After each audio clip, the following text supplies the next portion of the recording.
Welcome back, folks. Welcome back, folks. Just per usual, doing an audio test. All right. If you can hear me, please let me know. Before we begin, we've got a lot of slides today. Pretty windy, rainy, rocking the hoodie, feeling good. All right. Welcome to the 6th live session. We're continuing to build from the bottom up here and talking today about the individual vehicle.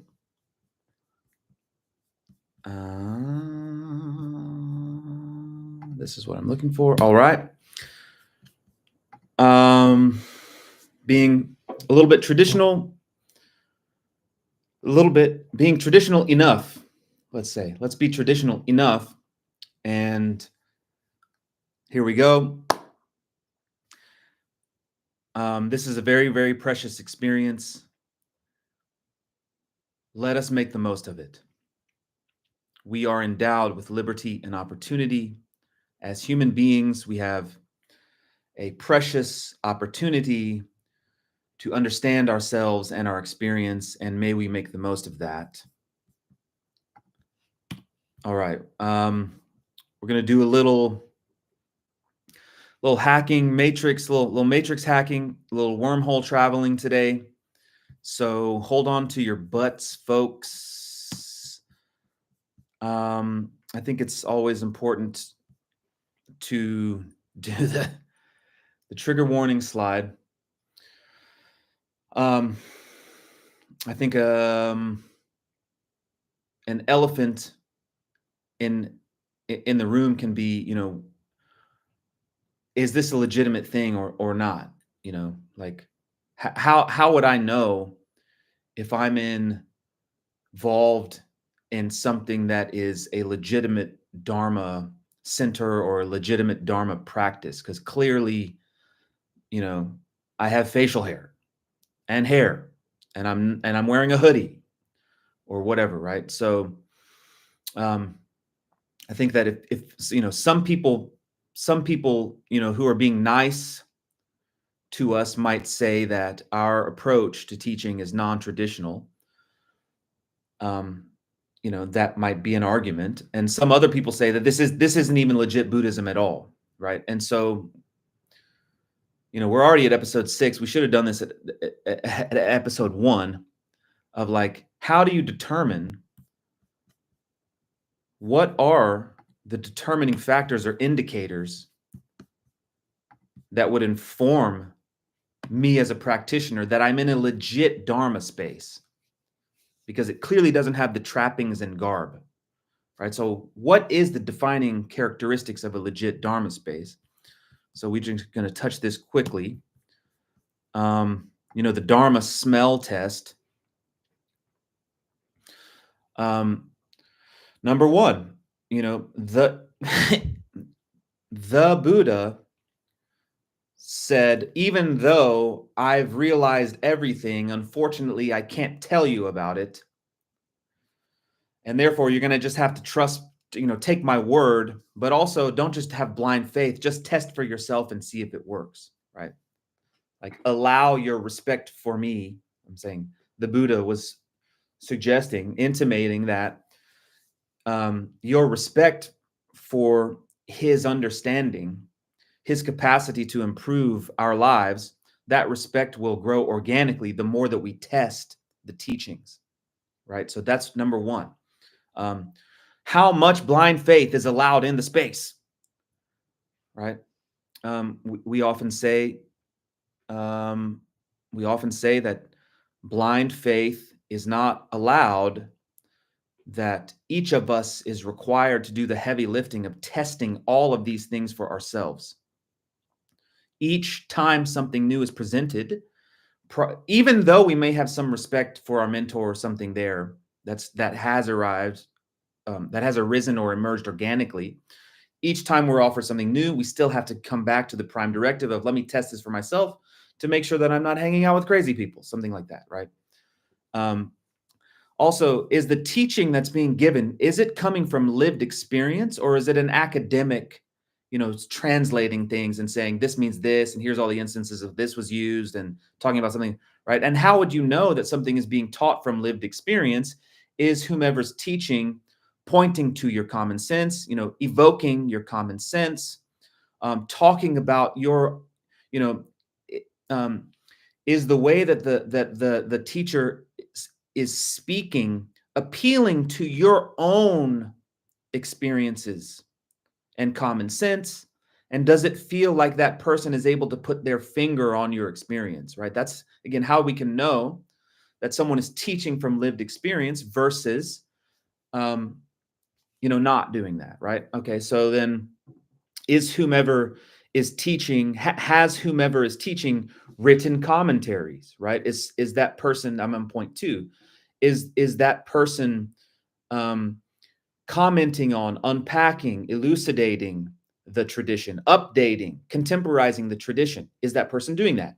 Is I'm on point three, is whomever's teaching encouraging everyone who's participating to debate with one another to strengthen their understanding of the concepts? Number four, we have to accept that there is a pattern of what we call the Dharma HQ movement through history. When India was invaded, it went to Tibet. When Tibet was invaded, it left Tibet and is now arriving in what we call the Western or the modern mindset. So it's probable that there's more freshness. The freshness is coming. It has started. It's there in modern or primarily Western settings. Like this is a thing that's happening. Again, I'm also inviting us to think about this critically and not just believe what I'm saying, but there is a pattern that we can look at and we can argue about it if we want also. Yes, which is great. Number five, I don't remember which one it is in one of our other down to earth dharmas, how do you know that the dharma is being presented authentically also, right? Is because it's going to challenge our own status quo conceptions. I always joke about Moses going up to the mountain. Moses goes up to the mountain and he gets the teachings and he comes down. He's like, all right, now we've got to change everything about everything. So again, if we're interested in, studying the key pulses of the Dharma tradition or any spiritual, any spiritual, I'm the son of God. Now everything that you were doing before is irrelevant, and here's this new thing. You know what I'm saying? So we can know that we're interacting with an authentic Dharma space if it challenges us. It doesn't just allow us to, oh, the Dalai Lama is such a sweet guy. Let's just all be unconditionally loving of one another's addictions and contribution to, what I'm saying? So we can know that we're in the presence of authentic Dharma practitioners, mentors, if they're challenging us. They're not allowing us to continue to be lazy about our view of ourselves, our engagement with the world. Okay. And then number six is what's being taught referencing the tradition. All right. And so now here we go. So again, encouraging us to familiarize ourselves with the principles, with the manner of thinking, the type of thinking, the common sense approach, invitation to familiarize ourselves with our experience, with our environment, in other words, investigate, analyze the nature of our experience. Am I connected to my environment? What does that mean? When I get closer to someone, how does that shift my motive to participate with that someone? When I get super, super, super close to someone, do I say I love that person? So is there a relationship between being invested in the well-being of others and being close, right, etc.? Attempting to get so close to patience or generosity or resilience, etc. Becoming so close to the quality that I become the quality. Getting so close to the beloved that I adopt the beloved as I include the beloved as a part of me. Becoming so close to the stranger that I include the stranger as a part of me. Becoming so close to my environment that I consider it to be a part of myself, right? So this is the whole game. Moving forward, folks, let us just remind ourselves here. I'm gonna take some liberties. I'm gonna do some commenting as we go on the three principal aspects. In other words, I'm gonna include the three principal aspects probably in all of these, again, because how do you know that you have a legit spiritual practice?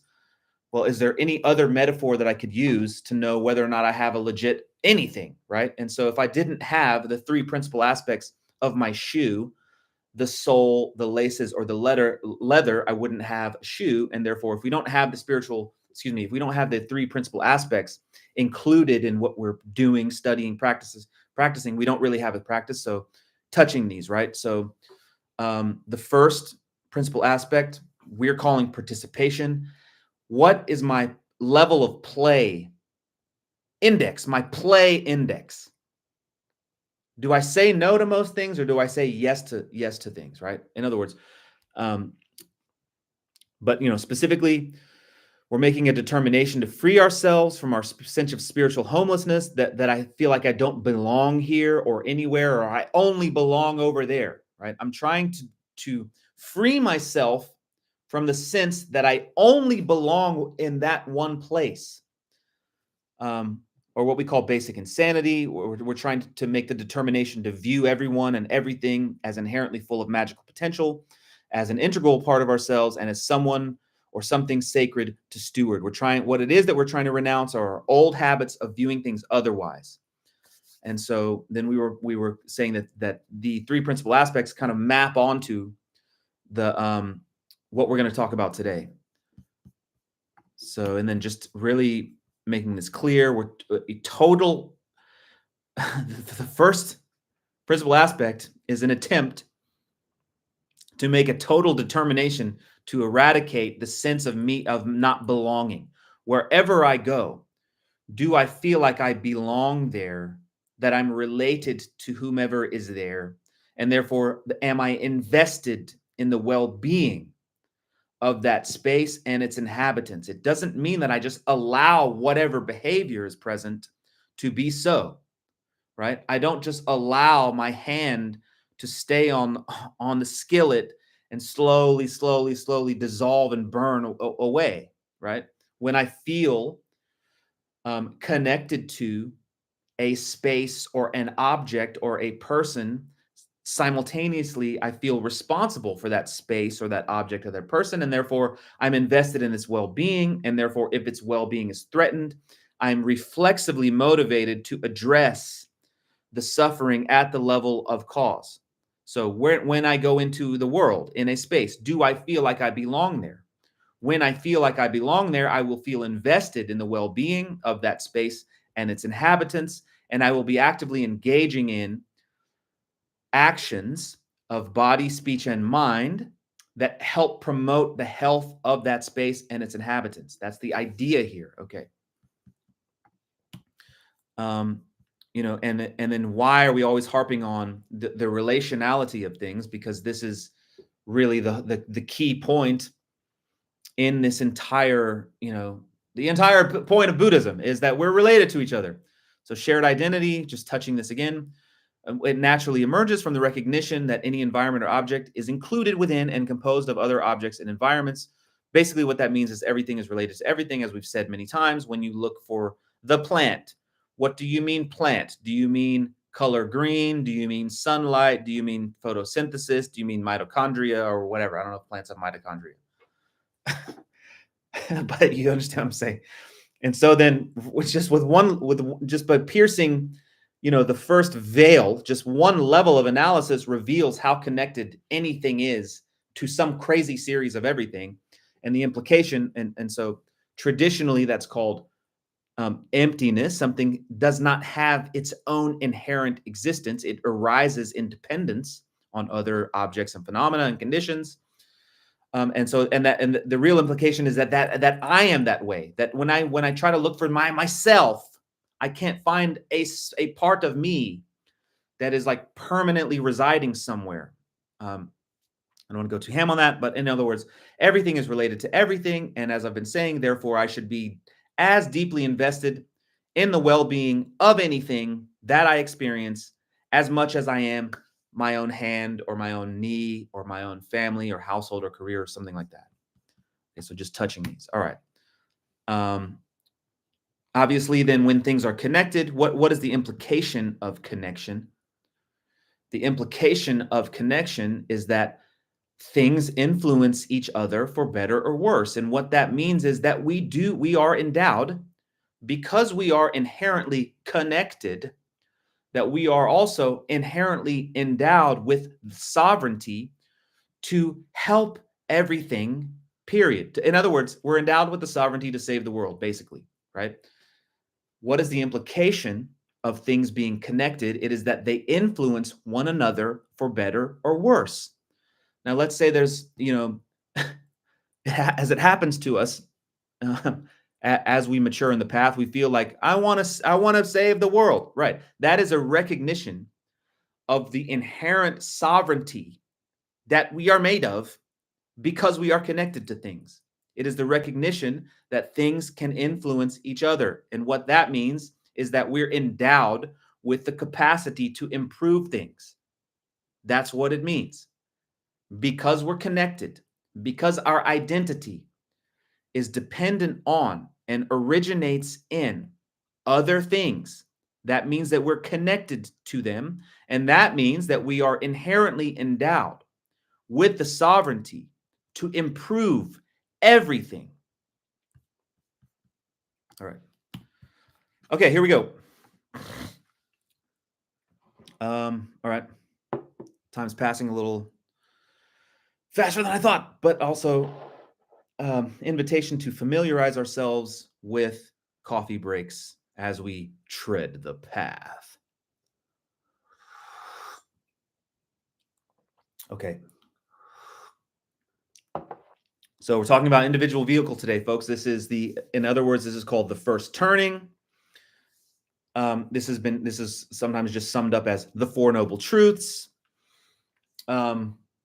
We propose that there's a better way to restructure those words, reposition those words. The four truths that noble beings realize. And the implication, therefore, is that unless we become noble, we can't realize these truths. So I think I have a slide coming up about this, but I just want to say that fundamentals, the word fundamental, when we think of the fundamentals of something, right? It carries this psychic sort of qualification of somehow like not being as important as some other level of something, right? Notice that when you think about the fundamentals of basketball or the fundamentals of graphic design or the fundamentals of restaurant of cooking or something, right? Like we think it's just the fundamentals, right? When we think of the word or the phrase the fundamentals, when it's associated with the development of a skill or the trajectory of one's career, it's like not as important, right? And so I just want to address that now by saying, when we understand this concept properly, through the phrase, the four truths that noble beings realize, the implication is that unless we are noble, we can't get on the path, right? And as this is the foundation of the path, it's like, I'll leave that for the slide, but this is the thing, right? Like there's some prerequisite work required before I begin the study, before I begin the path. It's like going to college. I had to have graduated from high school in order to get accepted to college. Same idea. Okay, let's just talk quickly about the features of the individual vehicle. Again, the intention of talking about the features of the vehicles is so that when we encounter a Dharma community or a Dharma space, I can view and see what's going on, and it will help me position myself within the type of the type of practice they're engaging in, the type of teachings that are happening, whether or not it's legit, whether or not it's way too like progressive and like forgotten its roots, or it's like way too traditional and not, you know, fresh, something like that, right? So the individual vehicle is publicly available. It's publicly available, right? So in other words, if you see people talking about, if you see a group of people talking about something in public, then it's not advanced.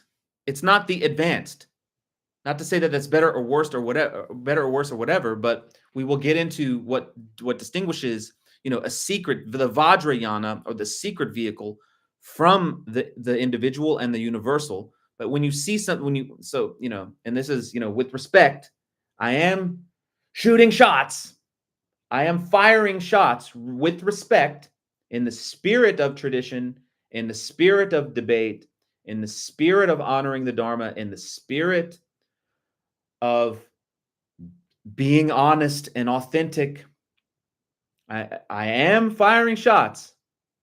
If you're attending a Vajra course, and if there's a room full of people there, it's publicly available. You can pay for it. I can pay a ticket to go to something. Then it is exoteric.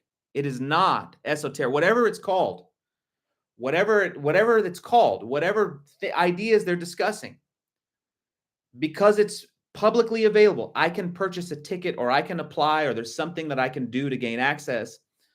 It does not have the configuration of being esoteric. And so I just want to say, okay, the teacher, features of an individual vehicle, it's publicly available, it's exoteric. The teacher is the figurehead, right? Again, with love. I'm being traditional. The teacher is not the Rinpoche. The teacher is not the guru, right? When we see someone saying, my teacher is such and such Rinpoche, right? Not the Buddha, then that is not individual vehicle practice. Not to say that it's good or bad or whatever, but they might be doing some other form of practice. They might be trying to do some Vajrayana practice.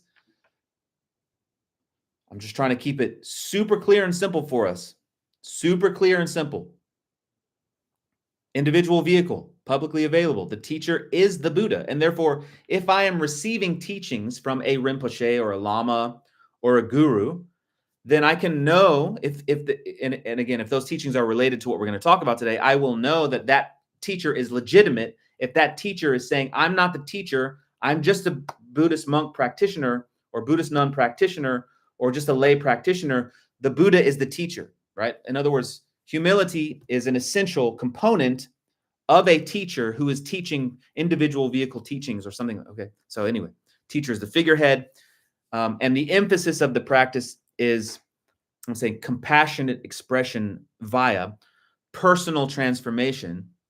In other words, again, when we look at even the very first component of the Eightfold Path, which is associated with the individual vehicle, it is clear view. And therefore, from the very beginning, the Buddha was talking about shared identity. So another way to think of it is every single Dharma practice is a bodhisattva practice or something like that. You could think of it like that.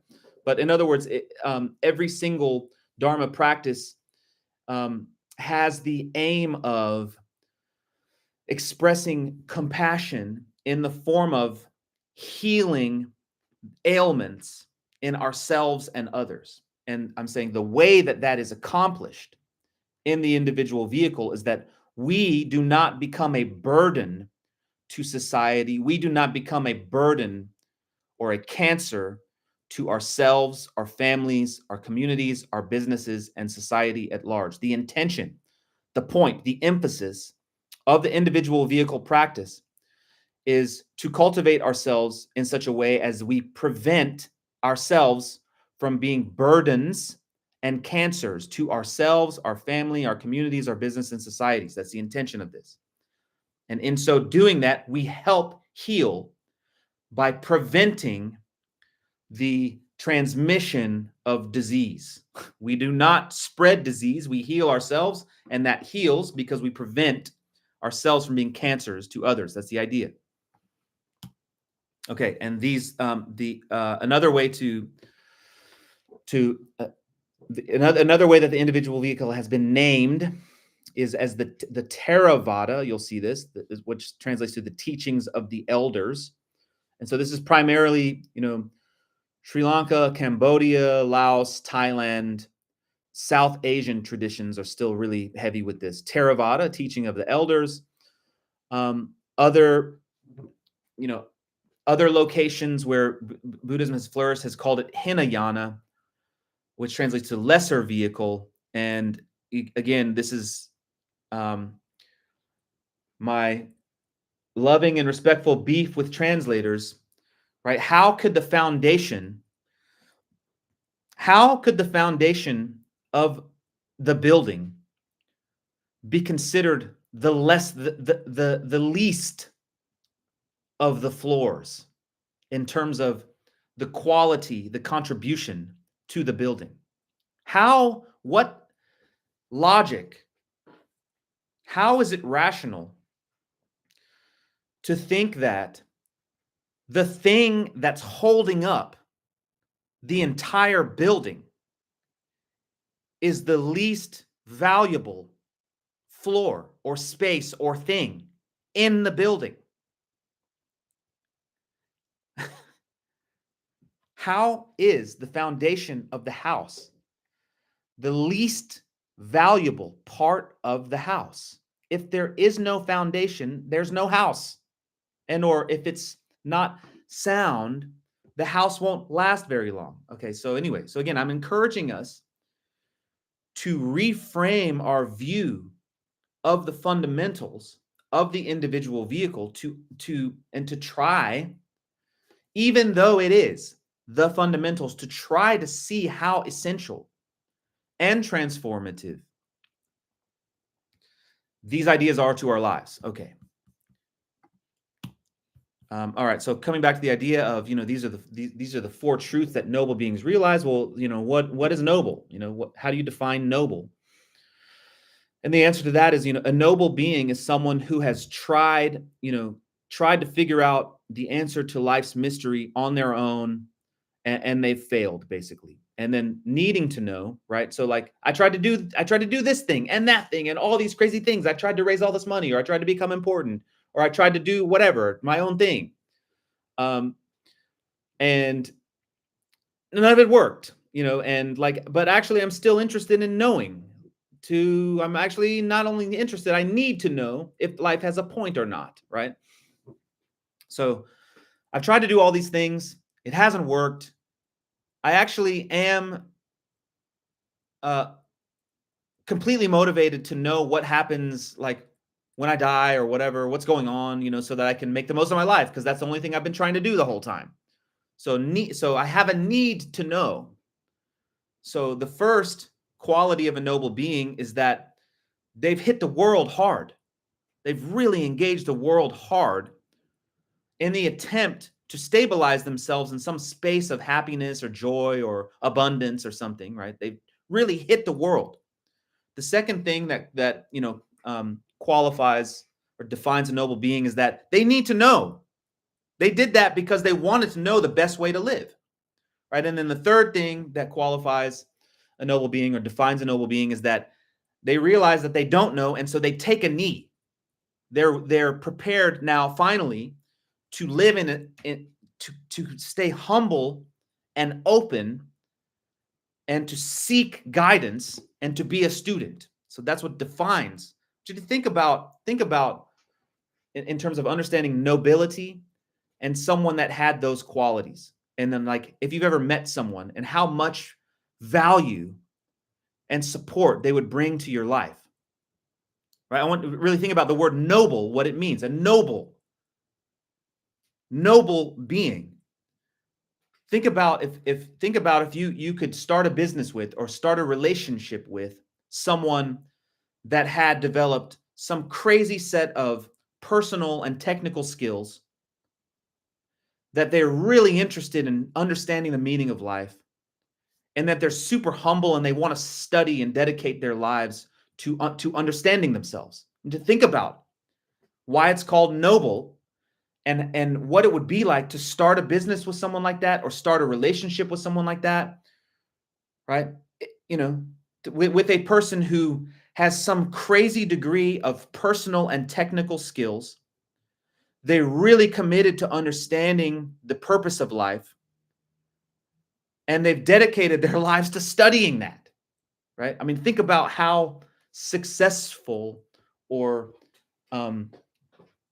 resilient or whatever your business or your relationship would be if you were in business or in a relationship with someone like that. So that's why it's called noble, okay?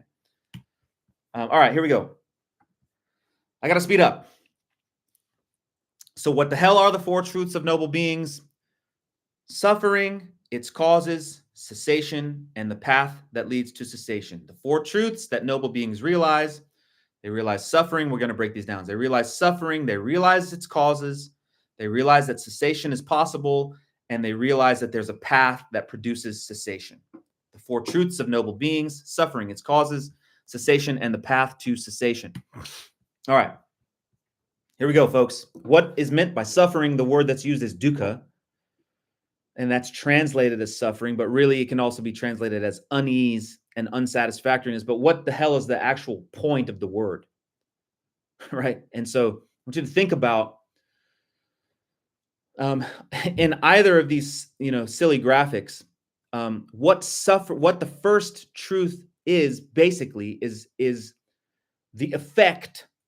It's the level of effect. In other words, the experience of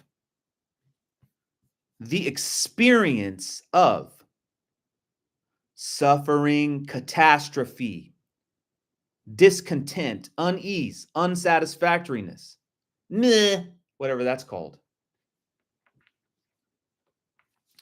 And so then I always use the example of, touching the hot stove. It's the moment that the hand touches the stove. It's the moment the hand touches the stove. It's the moment the car is submerged in water. Right?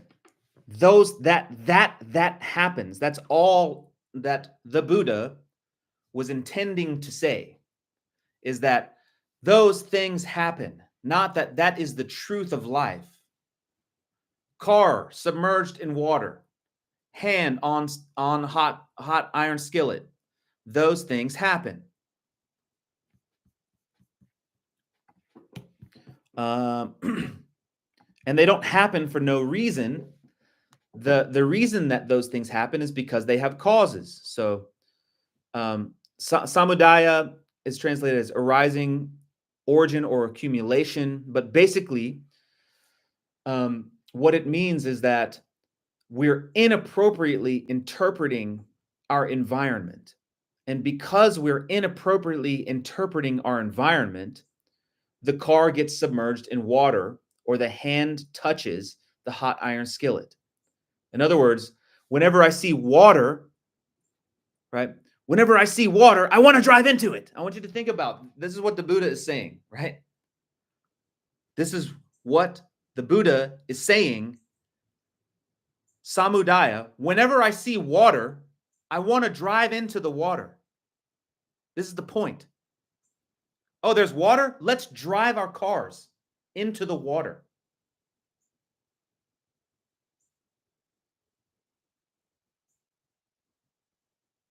We could hear a pin drop in here, folks. Crickets. Oh, there's water over there? Let's drive into the water. In other words, inappropriate interpretation of environment is the cause. of pain.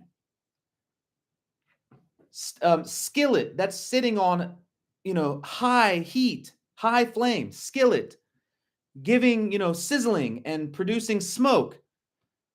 Let's touch that, right? Okay. No, obviously.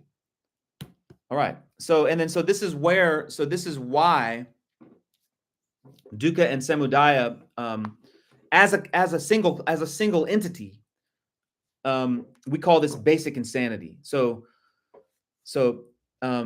like Professor Thurman calls this active misknowledge. But basically, one of the ways that the tradition expounds this idea is craving that which is not real. I'm holding on to, I want to continue to hold on to a view of myself and my experience that is not real. Why does this correspond to correct view of emptiness? Because basically what this is saying is that we think that we're not related to each other. That's the way to understand this, all the way distilled down. I think that what's ever happening out there is not my responsibility. I think that I'm not related to my environment and my inhabitants, and therefore, let's do whatever we want, or don't do anything, or that's not my responsibility. Right? Inappropriate interpretation of environment. I think that I exist here only, and that I'm not related to my environment or its inhabitants, and therefore my environment and its inhabitants are not my responsibility. This is basically what this is saying, or as we also say, basic insanity. Actually, I have no idea who I am, why I'm here, where I've come from, or where I'm going. And therefore, every single decision that I'm about to make is potentially catastrophic because I have no idea how to evaluate my environment and its inhabitants. Okay. And so then when a noble being realizes these truths, it leads to the practice of the principal aspects of determination to be free from the basic insanity. Oh, I see that I'm doing that. I don't want to do that anymore. And the correct view. How can I, at least intellectually, recall as often as possible my relationship to my environment and its inhabitants? Okay. So the first two of those is basically what we call basic insanity. Okay. The third truth is that cessation is possible. In other words, there is an appropriate way to interpret our environment. There is an appropriate way to view ourselves and our experience. And when we do that, we don't drive into water. Right? So Morpheus also said, remember, I'm offering you the truth, nothing more. Remember when before Neo takes the pill, the red pill, he says, remember, I'm offering you the truth. That's all that I'm offering you. I'm not offering you, we blissed out, we EDM festival in, all I'm offering is the truth. In other words, don't drive in the water, drive on the road. You remove the possibility of being submerged in water when you understand the difference between water and a road. I remove the possibility of burning my hand on the hot skillet when I understand that the skillet is hot. Then I am free to put a whatever, to insulate my hand from the heat. When I can clearly interpret my environment, I am free to not experience the pain of inappropriate interpretation. When I can appropriately interpret my environment, I am free from the pain that arises out of inappropriately interpreting my environment. That's all it's saying. It's also saying that, and then, again, a Buddha would say, even though I've experienced that, there's no way for me to plant evidence in your experience through words, and therefore you need a path, right? Okay, well, let's touch this really quickly. So, Nirodha, basic insanity, in other words. And so this is the opposite of, basic sanity. The opposite of basic insanity is basic sanity or active knowledge, or what's eradicated. Sometimes we call it eradication. What's eradicated is our craving for what isn't real. The implication of this word is that we're actually at home everywhere within reality, and that basic sanity is our natural state of being. Once we remove the inappropriate interpretation, then appropriate interpretation is there. That's the implication. Appropriate interpretation, in other words, basic sanity, in other words, is there. And we will realize it and know it is there when we stop being obsessed about fantasizing that we are not related to, intimately related to, our environment and its inhabitants.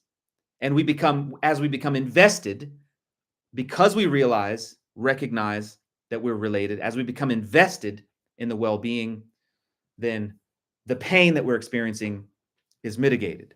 Okay, and so when a noble being hears that cessation is possible, it leads to the practice of the principal aspects of determination to be free from samsara and correct view also.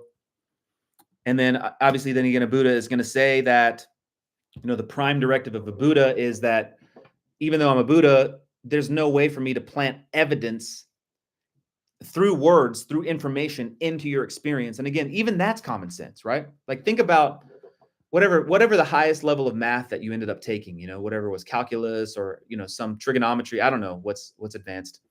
But remember when you were like your teacher could not just say something to you and like plant the evidence of how to do the thing inside through words, through information. You had to like work through it, right? We had to work through it ourselves in order for the aha to come. And then when the aha comes, it's like it comes from the inside. Oh, yeah, right? So even if we wanted to, even if the only thing that the Buddha wanted to do was plant evidence, it's impossible. So this is why then a Buddha presents a path. And so then the fourth truth of noble beings is that they realize the path because they start experimenting with the path and they see that it is preventing them from becoming submerged in water. And that's also not only that, it's preventing them from being interested in driving cars into water, right? The more that we experiment with the path, test the path, the less motivated we are to drive our cars into bodies of water. That's the idea. Okay, but I'm not sure yet. So that's why we superimpose these photos on each other. I'm not sure what's road or what's water, right? In other words, effort. It's the effort that we're going to make to appropriately interpret our environment. I got to speed up. All right, let's talk about, Eightfold Path. So the Eightfold Path, when noble beings have become determined to be free from samsara and familiarize themselves with correct view, bodhicitta is the byproduct. So that's me just, again, weaving in the third principal aspect. And this is the price of admission into the next vehicle. We're not there yet, but just I wanted to incorporate because we've been spending so much time with that. All right, so let's talk about briefly the Eightfold Path. And there's one that's in red, and I got a lot of beef. Again, with respect, but I got to go fast. So the first thing in the Eightfold Path is clear view. Let's go. Right view, clear view, shared identity, as we call it. So right from the beginning, we're asked to, if we're gonna have any shot at preventing ourselves from driving cars into bodies of water and being interested in driving our cars into bodies of water, even though we know we don't. It's like again, the idea is the craving or the habit. It's like I see a body of water, I can't help but to drive the car into the body of water. That's why they also call these kleshas, your afflictions, but really addiction. I'm addicted, right? When we think of addict, I don't want to shoot the heroin into my main line vein. I don't want to, go purchase this heroin, but I have to. God, like that. I don't want to drive my car into the lake, but I can't help it. I do it, right? It's comedic, but it's serious. We're addicted. That's the idea. I'm addicted to craving what isn't real. I'm craving what isn't real. I'm addicted to it. When I see the bottle, I can't help it. I got to do it. Okay, I want you to really, okay, I'm trying to be comedic, but I'm just really understand it. It's like, look, it's like something's, it's like cheating on your spouse. I have to do it, right? It's like, why can't you control yourself? Well, I don't want to, but I can't, I have to do it, right? It's insanity. That's also why we call it insanity. Gambling addiction. Uh, honey, I just bet all of our savings on a horse race. Why? Why? I didn't want to, but I couldn't help. You know what I'm saying? This is the idea. Okay. So, anyways, if we're going to have any shot, so what the Buddha is saying, what a Buddha will say is that if anyone's going to have a shot at putting an end to that basic insanity, then the first place to start is with clear view. In other words, interpret the environment correctly. Okay. Okay. Yes. So the second thing would be to make a vow to dedicate one's life to practicing. The third would be to speak in a way that's appropriate. Don't waste your speech. Don't speak negatively, etc. The fourth is to behave appropriately. These are common sense things. The fifth is where my beef comes in because, it's been translated as right livelihood. Okay. And again, with all due respect, the thing that I'm interested in doing the most is helping the Dharma. Again, I might be a crazy person saying that. Would you, as an instructor or as an instructor in training, have any basis to believe believe me, right? The number one thing that I'm interested in doing, the reason I wake up every day, is to help the Dharma. And so one of the ways that I'm trying to help the Dharma is to point out things that maybe are provocative or that we should examine more, we shouldn't rush over. Okay, and so then I'm saying that there is a thing here in the foundation of the Dharma called right livelihood. And it's also important to remember, and so it's like, well, so again, I'm pointing out, like, do nuns work? Do nuns earn money? Do monks earn money? Do monks pay rent? Do monks pay for their own food? Do nuns pay rent and pay for their own food? Or are they relying on the generosity of other people? Now, I'm saying this with love, but there's a thing called, in the foundation of the building, at the infrastructure level, there's a thing called right livelihood. I'm saying here, having a job that is ennobling and value generating. It's important to remember that even though I call it the original traveling circus, the Buddha and the Buddha's retinue, was basically a traveling circus. They did not accept donations. They did not live necessarily only on the generosity of other people, donors, patrons. They performed. They basically performed, right? They engaged in public performances and were paid to do that. They did have a job called public performance, and they were paid to do that, sometimes just in the form of room and board. My point is that the financial transaction was part of the original configuration of all of this, that the participants had to work to earn room and board was a part of the thing, right? Anyway, so then you've got right effort, right mindfulness. 6 is called right effort traditionally. 7 is called right mindfulness traditionally. 8 is called right samadhi traditionally. I'm calling it mental vigilance. These correspond to, basically, we're starting to educate ourselves in how to become familiar or how to meditate. We're starting to educate ourselves in those things. I'm calling it mental vigilance. You're trying to make sure that your mind does not engage in nonsensical activity.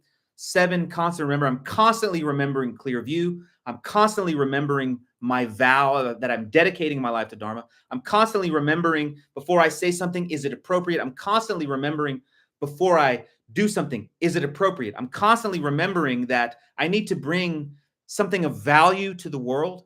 I'm constantly remembering to watch my own mind, right? I'm constantly remembering whatever it is that I'm studying, right? And so then 8 is taste of shared identity. So this is, this is something that is thought of as, like concentration or meditative absorption or something like this. It's just like getting a first taste of experientially our relationship to an object. So typically someone would meditate on something, an object or one's own mind or something, and one would become so familiar with the object that they would have difficulty telling the difference between themselves and the object. Sometimes this is also called meditative equipoise.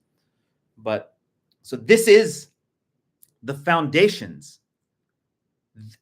In other words, what we're invited to do is to test these things, basically 1 through 7, because 8 is like it's its own other thing, right? We're invited to test 1 through 7 out for ourselves to see if it reduces our addiction to driving our car into bodies of water. That's the idea. We still got a few more slides. Okay, so stages of shared identity practice. I really want to come back to this because this really becomes the practice, right? What I'm really trying to do is help Dharma practitioners, help people understand this world when they meet it. There's so much complexity. There's so many different types of things. I'm really just trying to help provide a map, right? A game plan in common sense terms of how to engage this world, how to evaluate an environment that's resting in the middle way between something that's too stale and stagnant and something that's way too progressive and has no roots. Okay, so basically when we're thinking about 6, 7, and 8 of the Eightfold Path, we're talking about how to familiarize or how to meditate or what we should be meditating on and whether or not that actually corresponds to clear view. Okay, so what we can use as objects of familiarization or objects of meditation or objects of practice, right? Or principles to practice. The first is empathy. Empathy, not just for some select group of people, empathy for anyone who is suffering for any reason. This is the first way to develop or cultivate familiarization or clear view. Try to develop empathy for anyone who is suffering for any reason. Now, as we do that, naturally we'll start to want to wish that they don't suffer. And so then prayer becomes the second stage of a legit practice. Let me pray for the well-being of everyone. The third way to really practice is to think about the degree to which prayers are helpful. Yes, they are, but acting is more helpful. And therefore, if I'm going to act, I want to act in such a way that that's guaranteed to be helpful. And really the only way to do that is like if I can become enlightened. So we start to aspire to be able to act in such a way as to help other people. This is aspirational bodhicitta. And then experiential bodhicitta is the byproduct, as we say. Kind of going fast because we're running out of time. We talked about this. This is an essential concept here. Well, should I do that just because, or are there reasons to practice empathy, prayer, and aspirational bodhicitta? Well, yes, there are 2 reasons to practice. One is commonality, right? And I also want to say that concentration and all of the different things that people are going to say that this is the real practice, this is real meditation, blah, blah, blah. Empathy, prayer, and aspirational bodhicitta as a practice, they encapsulate simultaneously our capacity to concentrate on something, as well as analyze or reflect on our relationship to things. So this is another way, as I was saying, we're going through a wormhole. You can compress or you can develop multiple skills simultaneously by focusing on empathy, prayer, and aspirational bodhicitta. Okay, then reflecting on why the hell should I do that anyway is developing even more skills simultaneously. Commonality. Am I a human being? I think so. Is the person suffering a human being? I think so.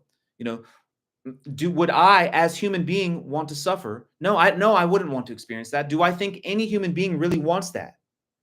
And so this is the basis for empathy. If we are really similar and I wouldn't want that, let me empathize for someone's pain. If we're really similar and I wouldn't want that, let me pray that your pain is relieved. If we're really similar and I also wouldn't want that, let me figure out how I can act to help prevent future pain for you, right? If we are really similar to one another and we're related to one another, let me empathize at least for your pain. If we're similar to one another, let me pray that you don't experience pain. If we're similar to one another, let me develop the motivation to be able to act to prevent you from experiencing future pain. This is a commonality, the basis of commonality. And then you have also the basis of radical selfishness. Actually, if in order for me to live my best life, it's better if no one's suffering. So let me empathize because that's going to have an direct impact on my experience. Let me pray that you thrive because the more you thrive, the better that is for me, right? And then not only that, let me figure out how to act so that I can help you thrive because that's the best situation for me and not just you, everyone. Let me figure out how to act so I can help everyone thrive because that's the best possible situation for me. Okay, so these are two bases for practice. Again, how do we know that we're practicing correctly? Because you're practicing things that are invisible, right? Like, what do you mean relationship and whatever, right? So like gravity, you will feel the effects of a successful or a proper practice in the form of the third, as we're saying, the contemporized third principal aspect will emerge organically. We will become interested in being stewards to our environment and its inhabitants. How do you know that you're practicing the path or walking the path correctly? Because naturally, you'll become interested in becoming a steward of the environment and its inhabitants. So this is traditionally called bodhicitta. Again, we've recategorized them. Stewardship is the natural emotional response to successful study and practice.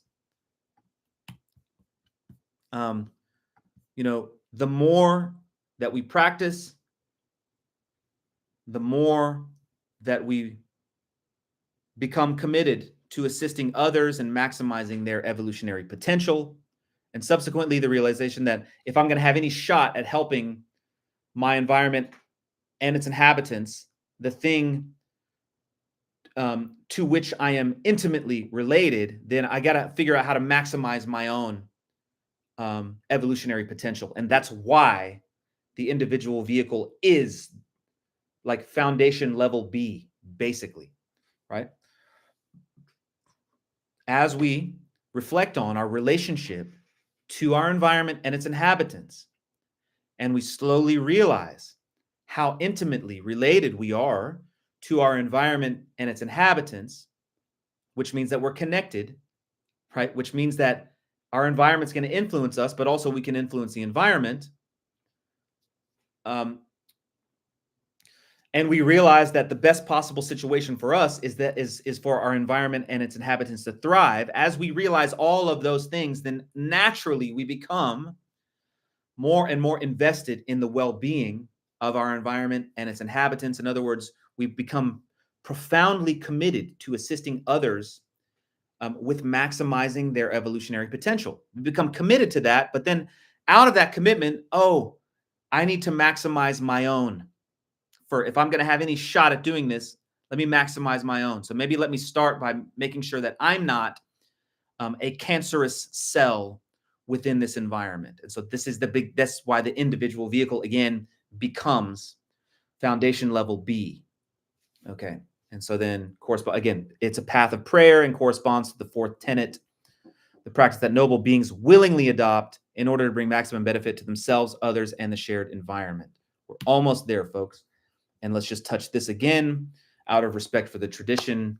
Bodhicitta is a Sanskrit word. Bodhicitta is the byproduct of successful study and practice, or correct successful study, bodhicitta, this word, the implications and the meaning of this word is the indicator that we are doing it the right way. Okay, bodhicitta is a Sanskrit word that is traditionally translated as mind of enlightenment. In contemporary terms, it's a force that orients us toward complete clarity. Again, you can review as we're going. I would also encourage you to have the Dharma compass.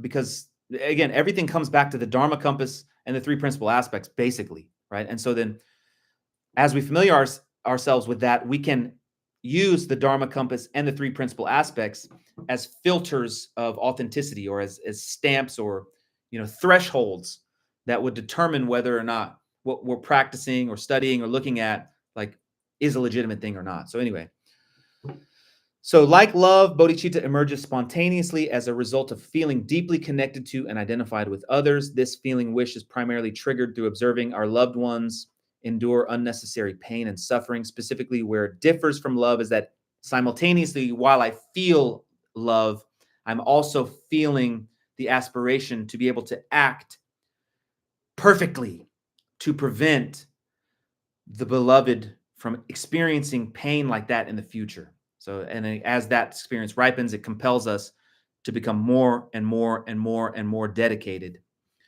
to stewarding. And I think we'll close.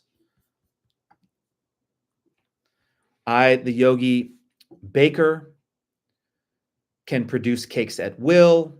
Anyone who wishes to experience the deliciousness of cake, please follow the recipe. This is what Atisha is saying. That's the presentation. A little bit over. Can you set a timer, please, Chef? We'll set a short timer for questions, or if you'd like for me to go back to any slides.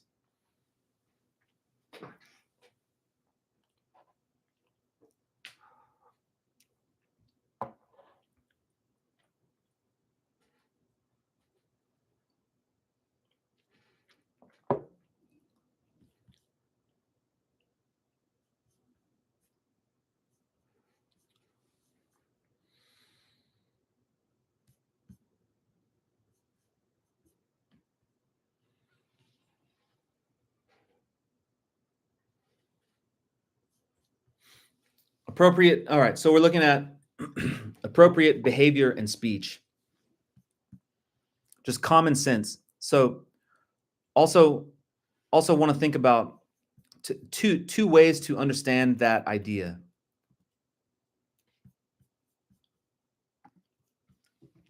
From the common sense point of view, what is appropriate? What is an appropriate way to speak?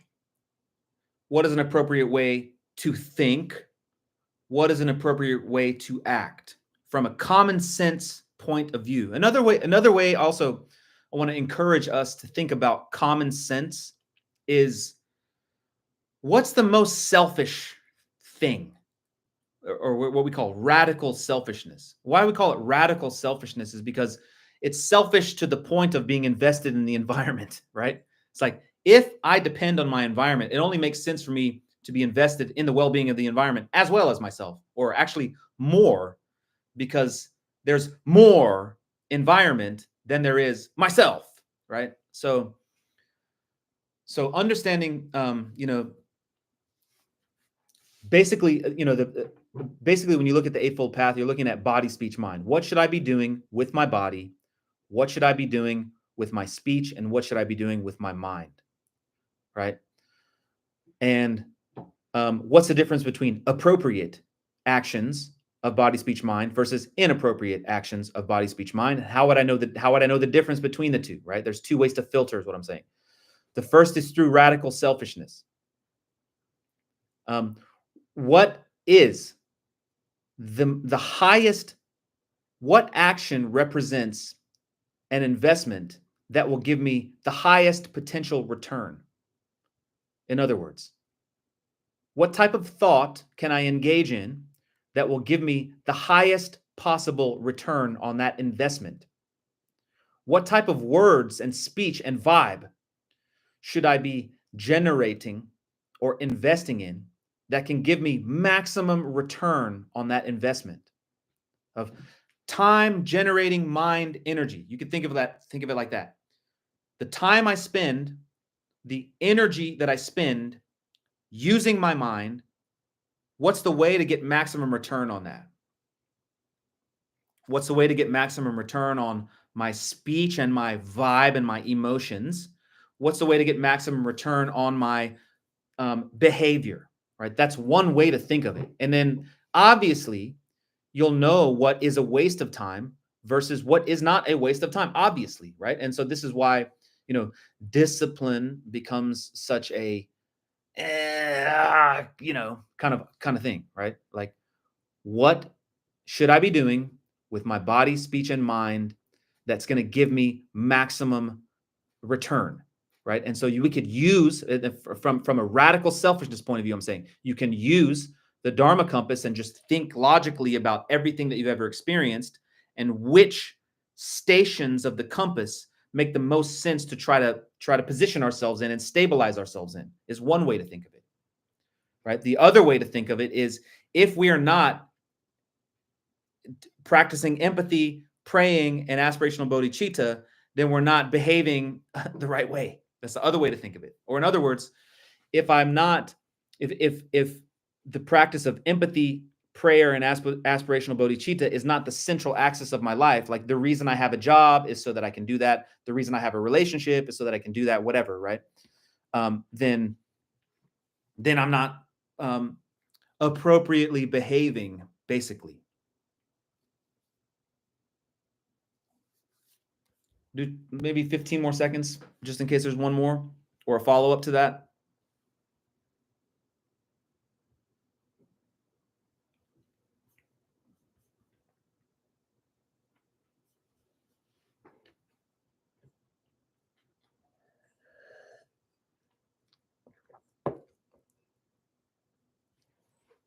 So that last thing that I said, that's why, that's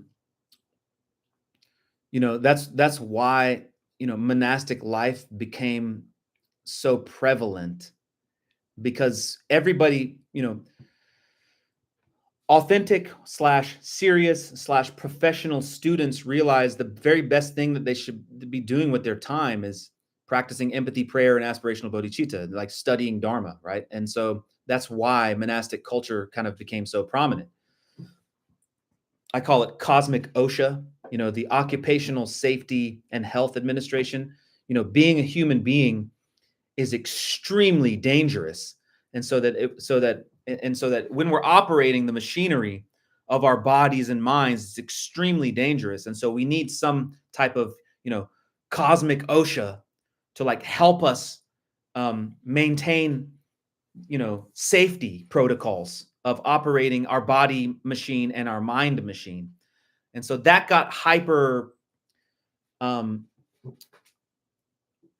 it basically coagulated into monastic, right? Like the safest thing that I can do for operating when operating the machinery of the body is to like put it in one place and like don't do too much to it.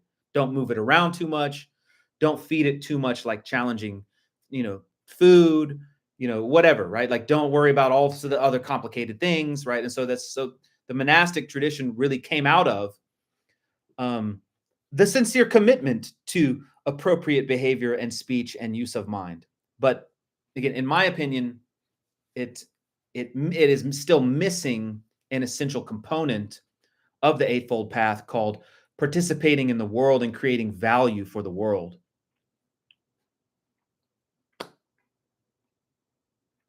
Happy Sunday, folks. We'll see you next week. We will get into the universal vehicle next week. All right. LFG.